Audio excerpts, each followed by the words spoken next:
এই গ্রামে থাকতো এক পরিশ্রমী কৃষক রামু। ভোর হতেই সে মাঠে চলে যেত।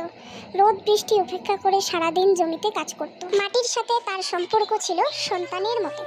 সন্ধ্যায় যখন সে কাজ শেষ করে বাড়িতে ফিরত, তখন তার ক্লান্ত শরীরে চেয়ে মনটা থাকতো শান্ত। উঠোনে ঢুকতেই ছোট ছেলে দৌড়ে এসে জড়িয়ে ধরতো।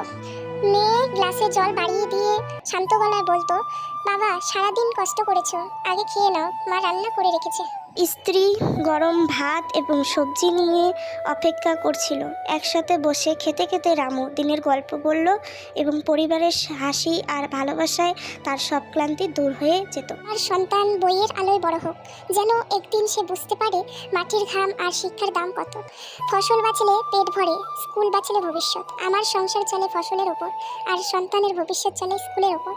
খরা হলে যেমন মন ভেঙে যায়, তেমনি ছেলে স্কুল না গেলে বুক কেঁপে ওঠে। ফসল আমাদের আজ, স্কুল আমাদের আগামীর আশা। চায় তেমনই পড়াশোনাও চায় ধৈর্য। খরা এলে ফসল নষ্ট হয়, আবার অবহেলা করলে নষ্ট হয় ভবিষ্যৎ। তাই কষ্টের মাঝেও আমি চাই আমার সন্তান স্কুলে যাক, আমার সন্তান বইয়ের আলোয় বড় হোক, যেন একদিন সে বুঝতে পারে মাটির ঘাম, শিক্ষার দাম কত। একদিন সে জানুক মাটি আমাদের বাঁচায় আর শিক্ষা আমাদের মানুষ করে।